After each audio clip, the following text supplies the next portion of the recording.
오늘 말씀의 제목은 화면에 나오나요? 따라서 하겠습니다. 또 죽게 하지 말라. 누가 하신 말씀일까요? 예수님께서 하신 말씀. 또 나로 하여금 죽게 하지 말아라. 그런 얘기입니다. 여러분, 오늘 본문의 말씀은 제가 정한 게 아니라 속회공과에 나와 있는 대로 일정에 따라 그대로 말씀이 준비되어 전해지는 겁니다. 여러분, 오늘 본문의 말씀을 통해 오늘 세 가지를 살펴보기 원합니다. 첫째, 성령이 임하기까지의 과정이 있어요. 성령 충만만 외치지 말고 어떤 과정을 통해 성령이 임하시는지 그 과정을 살펴야 되고요. 그리고 성령을 주신 목적이 있잖아요. 목적을 알지 못하면 여러분 그 목적대로 바르게 쓰지 못해요. 그 다음에 이 말씀을 통해서 우리에게 주신 하나님의 적용되는 말씀이 있겠죠. 우리가 풀어야 될 신앙의 숙제가 뭔지 이런 것까지 해서 오늘 세 가지를 말씀을 통해 살펴보기 원합니다. 먼저 오순절 마가 다락방에 모인 이들에게 성령이 임하기까지의 과정이 있습니다. 우리 9절 말씀 한번 읽어볼까요? 시작. 이 말씀을 마치시고 그들이 보는데 올려져 가시니 구름이 그를 가리어 보이지 않게 하더라. 오순절 마가다락방 사건을 얘기하기에 앞서 오늘 사도행전의 중요한 스토리 중에 하나가 1장 9절 말씀을 마치고 그들이 보이는데 올려 가시니 구름이 그를 가려 보이지 않게 하더라. 첫 번째 나오는 게 말씀을 마치고, 요 얘기는 지금 당장 베다니에서 예수님이 마지막 제자들하고 작별 인사 나눈 곳이 베다니라고 말씀드렸잖아요. 집 없고 가난한 자들의 뭐 이런 뜻이 있잖아요. 그곳에서 작별 인사를 예수님이 하신 거란 말이에요. 그러면서 그때 말씀을 마치시고라고 이야기하지만 요 한 구절의 말씀을 통해서 우리는 뭘 알 수 있냐면, 여러분, 예수님은 처음부터 끝까지 다 말씀으로 가르치는 사역을 감당하셨죠. 말씀으로 제자를 부르시고 말씀을 가르치시고 말씀이 실제인지 아닌지를 병든 자를 고치는 과정을 통해 귀신을 내쫓는 과정을 통해서 지금까지 가르쳤던 모든 예수님의 말씀이 생명이고 빛이고 진리인 것을 입증을 하셨잖아요. 핵심이 말씀으로 하셨다는 이야기죠. 그 말씀을 가르치셨어요, 예수님께서는. 그래서 처음부터 끝까지 다 말씀으로 가르치는 사역을 하신 것이죠. 말씀을 풀어 가르치시고 증언하여 가르치셨고, 그럼 무엇에 관한 말씀이었겠습니까? 오늘 사도행전 1장 3절 말씀에 보니까 하나님 나라 일을 말씀하시니라 라고 얘기하고 있잖아요. 성경을 보는데 진짜 묵상을 하다 보면 2시간 3시간이 그냥 가요. 왜? 그 말씀 한 구절 한 걸 집중해서 보다 보니까 졸릴 틈이 없어요. 그 말씀을 그렇게 봐야 돼요. 그렇게 집중해서 보다 보면 하나님 나라의 일을 말씀하시니라. 예수님이 하신 모든 일은 바로 이거예요. 하나님 나라의 일을 말씀하셨어요. 여러분, 하나님 나라는 예수 그리스도죠. 이게 굉장히 어려운 얘기예요. 그래서 마태복음 3장 2절 말씀에 보니까 참고해서 보시기 바랍니다. 천국은 뭐 이렇게 표현하고 있거든요. 그 천국을 의인화시켜서 예수님 자신을 설명해 놓으셨다고. 아, 천국이 예수님을 얘기하는 거구나. 아, 하나님이 바로 예수님 자신을 얘기하는 거구나. 여기서 눈치를 채셔야 돼요. 여러분, 하나님 나라는 예수 그리스도입니다. 이 하나님 나라 일은 아버지의 아들이신 예수 그리스도를 믿는 일입니다. 하나님의 일이 예수를 믿는 일이라고요. 이런 것부터 시작해서 개념 정립이 바르게 되어야지 신앙생활에도 멀리 돌아가지는 않아요. 믿는 일에 충실하면 그게 하나님의 일이거든요. 믿는 일에 충실하다 보면은 자기 부인이 되거든요. 믿는 일에 충실하다 보면 하나님께로부터 복을 받거든요. 그리하면 이 모든 것을 너에게 더하시리라. 믿는 일이, 아들을 믿는 일이 하나님의 일이라고요. 그래서 예수님은 뭘 가르치셨냐면 하나님 나라 일, 즉 예수 그리스도에 대한 것을 계속해서 가르치신 거예요. 아멘. 요거를 가르쳐야 목회고, 요거를 가르쳐야 목양이고, 요거를 배워야 신앙생활이고, 이거를 해야 하늘에서 상급과 면류관이 있고, 이것을 해야 일용할 양식이 내게 떨어지는 거고, 아멘. 그게 바로 성경 얘기 아닙니까? 그러므로 예수님이 받으신 고난과 죽으심과 다시 살아나심을 믿는 일이 하나님 나라의 일인 것입니다. 우리가 이 하나님 나라의 일을 해야 구원이 있고 하나님 나라의 백성이 되는 것입니다. 그래서 예수님께서 오늘 사도행전 성령 충만에 대한 얘기를 하지만 그걸 논하기 전에 그 이전에 뭐가 있었다고요? 말씀을 가르쳐 줬다고요. 그 말씀의 내용은 예수 그리스도였다고요. 그 일이 있고 난 다음에 뭐 했어요, 제자들이? 사도행전 1장 14절 말씀 읽어볼까요? 시작. 여자들과 예수의 어머니 마리아와 예수의 아우들과 더불어 마음을 같이하여 오로지 기도에 힘쓰더라. 기도가 있었죠. 예수님의 공생의 사역을 통해서 가르치는 사역을 충분히 잘 감당하시고, 제자들이 보는 가운데 승천하시고 빠이빠이 하시고, 그 다음에 약속하신 대로 오순절 마가다락방 사건이 일어난 거잖아요. 모여서 기도할 때, 그죠? 말씀이 있었죠. 그 다음에 기도가 있었던 거죠.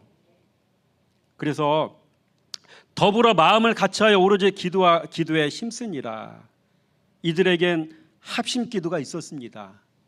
말씀은 제껴놓고 합심 기도만 해.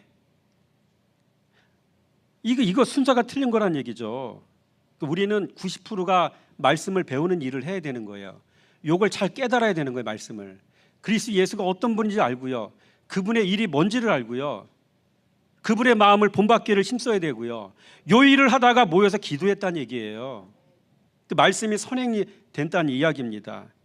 그리고 이들에게는 그 과정 속에 합심 기도가 있었고, 그 다음에 보니까 constantly in prayer라고 되어 있잖아요.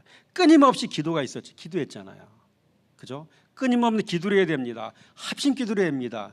이런 얘기를 많이 들었는데 그 전에 뭐가 있었다고요? 충분한 말씀에 대한 가르침이 있었다고요. 교회의 핵심 사역이 뭐예요?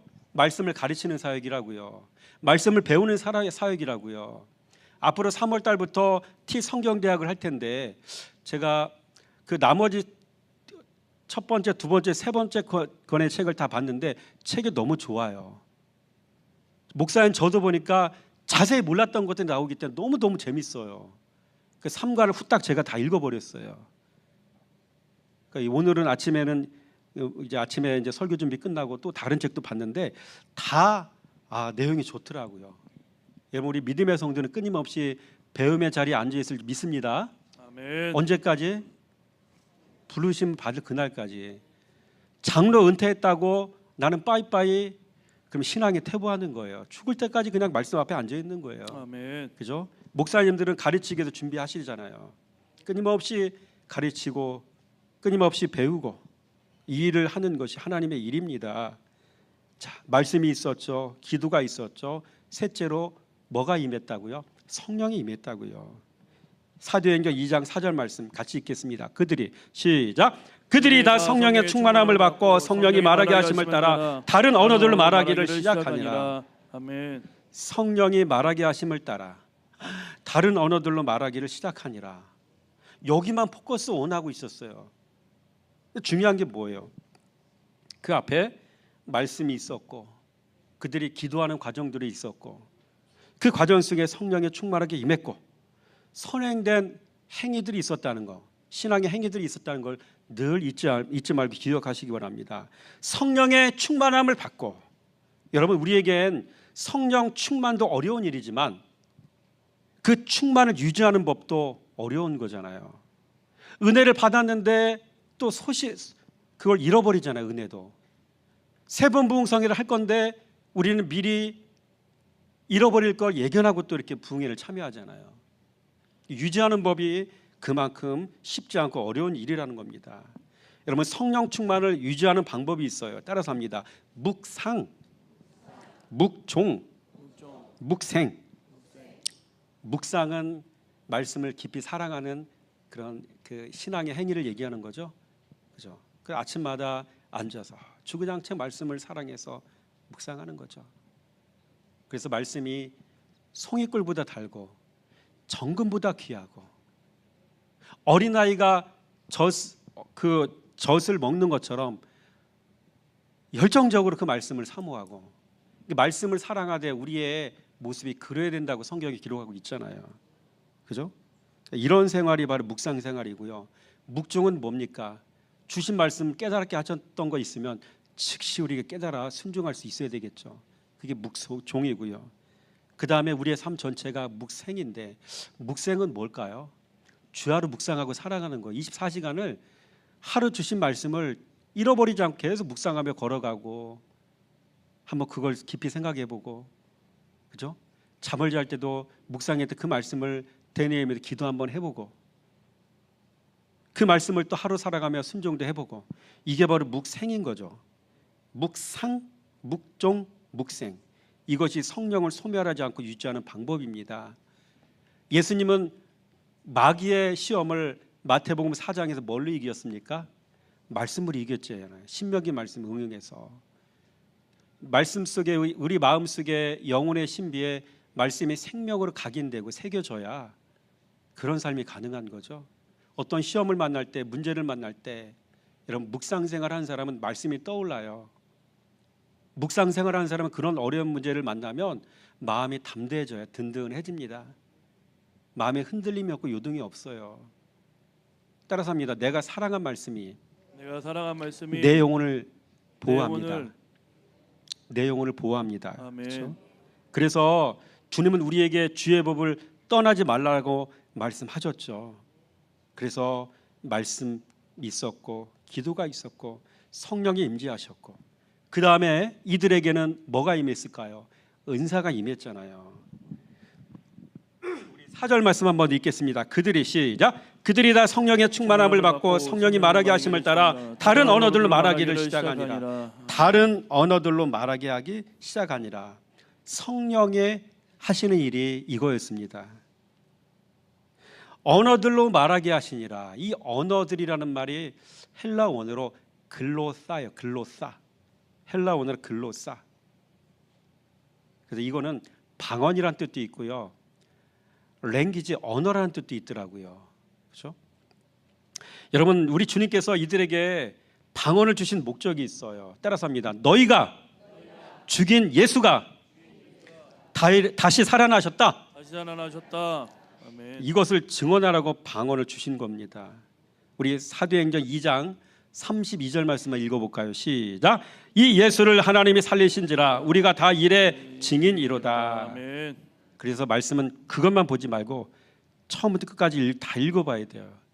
아, 방언을 주신 이유가, 이런 은사를 주신 이유가 예수 그리스도를 증언하는 일이었구나. 그래서 성경 66권 전체가 다 핵심이 뭐예요? 예수 그리스도. 예수 그리스도에 관련해서 이야기하면 다 답이 되는 거더라고 보니까. 여러분, 은사를 주시면 반드시 목적이 있습니다. 은사 주신 목적을 알지 못하면 그 은사를 남용하게 됩니다. 그러면 우리에게 말씀을 주신 목적은 무엇이겠습니까? 그 말씀에 순종하여 예수님 잘 닮으라고. 그래서 예수님처럼 온유하고 겸손하고 낮아지라고 우리에게 말씀을 주실 줄 믿으시기 바랍니다. 그렇죠?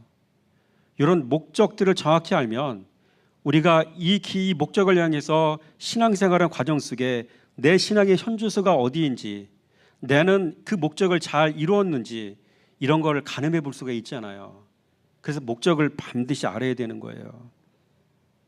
빌립보서 2장 5절 말씀 시작. 너희 안에 이 마음을 품으라 곧 그리스도 예수의 마음이니. 그렇죠? 그래서 여기까지는 오순절 마가다방에 모인 이들에게 성령이 임하시기까지 순서 과정을 살펴봤고요. 이번에는 성령을 주신 목적이 무엇인지를 살피기였습니다. 사도행전 1장 8절 말씀이죠. 시작. 오직 성령이 너희에게 임하시면 너희가 권능을 받고 예루살렘과 온 유대와 사마리아 땅끝까지 이르러 내 증인이 되리라 하시니라. 아멘. 오직 성령이 너희에게 임하시면 땅끝까지 이르러 내 증인이 되리라. 여러분, 성령을 주신 목적은 예수를 증언하는 일입니다. 성령을 왜 주셨다고요? 예수님 자랑하라고. 예수 그리스도의 증인이 되는 일이 성령 주신 목적입니다. 그래서 오늘 본문에 나오는 오순절 마가다락방에 모인 사람들에게 성령이 임하시며 그들에게 방언을 주신 목적이 무엇입니까? 성령이 말하게 하심을 따라 다른 나라 언어들로 말하게 하신 이유가 무엇입니까? 사도행전 2장 4절 말씀이 나오죠. 각기 다른 언어들로 말하게 하셔서 너희가 죽인 예수가 다시 살아나셨다라는 소식을 전하라고 방언을 주신 겁니다. 왜 예수님이 부활 소식을 전해야 될까요? 사람들, 예수를 알지 못하는 사람들에게는 머릿속에 예수는 십자가형을 통해서 이미 이 세상에서 존재하지 않는 분이야. 죽으셨어. 사망을 이기신 분이 아니야. 세상 사람들에게 머릿속에는 그런 기억으로 예수님이 기억되고 있다고요. 근데 그 예수가 증거되고 예수의 복음이 전해지려면 죽으신 예수가 사람들에서 살아나셨다는 사실이 증거가 돼야 되잖아요. 그러기 위해서 모든 은사를 지금 방언의 은사를 통해서 이 일들을 하시도록 주님께서 그들에게 이런 은혜를 주셨다는 것입니다. 자, 그럼 마지막입니다. 우리가 풀어야 될 신앙의 숙제는 무엇이겠습니까? 예수님 살아나셨어요. 근데 그게 나와 무슨 상관인데? 그럼 이 말씀을 듣던 우리에게는 숙제가 있어야 되겠지 않습니까? 여러분, 예수님은 왜 죽임을 당하셨습니까? 부활하신 이유가 죽으셨기 때문에 그런 거 아닙니까? 왜 돌아가셨습니까? 우리가 죄를 지어서 그렇습니다. 우리의 죄 때문입니다. 우리가 예수를 죽인 겁니다. 그러나 그 예수님이 우리의 죄를 사하기 위해 돌아가셨다가 다시 살아나셨습니다. 그렇다면 이제 우리는 어떻게 해야 되겠습니까? 다시는 예수님을 죽음의 자리로 내몰지 말아야 됩니다. 다시는 죄를 지어 예수님을 십자가에 못 박히시지 않게 해야 된다는 것입니다. 그래서 우리는 죄를 멀리해야 합니다. 죄를 끊어버려야 됩니다. 다시는 죄가 우리를 올가매지 못하도록 해야 되는 것입니다. 예수님께서 말씀하시는 우리를 올가매는 인생의 3대 제약이 있죠. 그게 마태복음 4장 4절에서 9절 말씀이 나오잖아요. 따라서 합니다. 돈 사랑, 정욕, 교만. 동그라미 팍팍 해놓으시고 잘 돌아보시기 바랍니다. 뉴스 매체를 보시기 바랍니다. 우리 김정은 목사님도 말씀하셨듯이 살인의 일들이 있었잖아요. 어젠가에, 그렇죠? 돈 사랑, 정욕, 교만.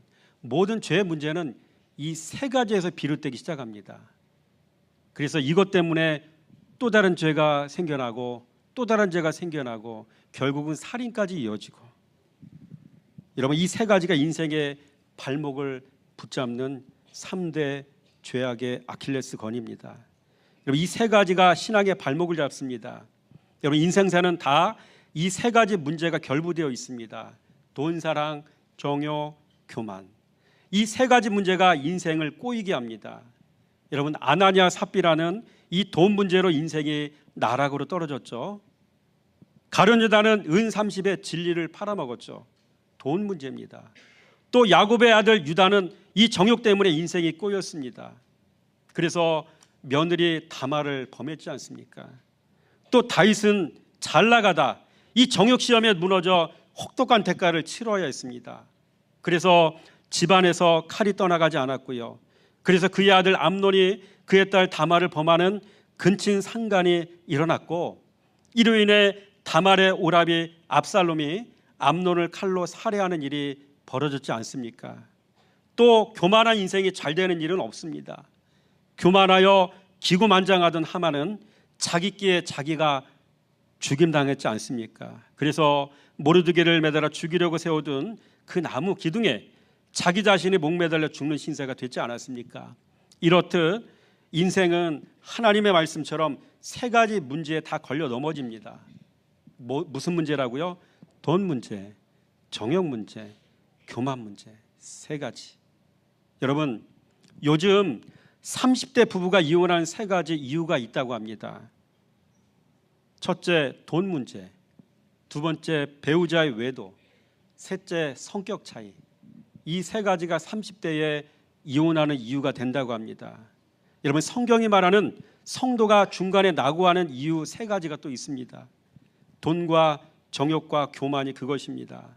여러분, 사람은 돈에 약합니다. 또 정욕에 약합니다. 교만에 약합니다. 여러분, 교만이 뭡니까? 나를 내려놓지 않음 때문입니다. 나를 죽이지 못함 때문이고, 그래서 이는 교만과 맥이 통하는 겁니다. 그래서 돈 문제, 정욕 문제, 교만 문제, 마태복음 4장 얘기 똑같지 않습니까? 그래서 예수님도 이 세 가지 시험을 오직 뭘로 이기셨다고요? 말씀으로 이기셨다고요. 마태복음 4장 4절 말씀 읽어보겠습니다. 시작. 기록되었을 때 사람이 떡으로만 살 것이 아니요 하나님의 입으로 나오는 모든 말씀으로 살 것이라 하였느니라. 성도가 되었다는 얘기는 하나님의 말씀을 힘입어서 이 말씀으로 살겠다고 작정한 사람들 아니겠습니까? 여러분, 4장 7절 말씀 읽어볼까요? 시작. 기록되었을 때 주 너의 하나님을 시험하지 말라 하였느니라. 10절 말씀. 기록되었을 때 주 너의 하나님께 경배하고 다만 그를 섬기라 하였느니라. 여러분, 우리에게는 풀어야 될 신앙의 숙제가 있습니다. 사람은 진리를 사랑하지 않으면 절대로 돈을 이길 수 없습니다. 그래서 가룟 유다도 예수님을 따라다니며 배웠어도 말씀을 사랑하지 않았기 때문에 돈을 이길 수 없었던 것처럼, 사람은 진리를 사랑하지 않으면, 말씀을 사랑하지 않으면 여러분, 어떤 방법으로도 돈을 이길 수가 없는 것입니다. 예수 따라다님이 곧 말씀 사랑이 아닙니다. 예수님 따라가는 딴 목적이 있을 수 있기 때문입니다. 말씀 순종이어야 말씀 사랑입니다. 배움이 묵상으로 이어져야 말씀 사랑입니다. 성경대학이 묵상으로 이어져야 말씀 사랑인 겁니다. 예배가 묵상으로 이어져야 말씀 사랑인 겁니다. 예배가 묵상으로 이어지는 삶을 살아야 말씀 사랑이라고 얘기할 수 있는 것이죠. 봉사와 찬양, 이 모두도 말씀 사랑과 결국은 결부되어야, 연결이 되어야 말씀 사랑이고, 그 흔하디 흔한 돈의 유혹과 이 죄를 이길 수가 있다는 것입니다.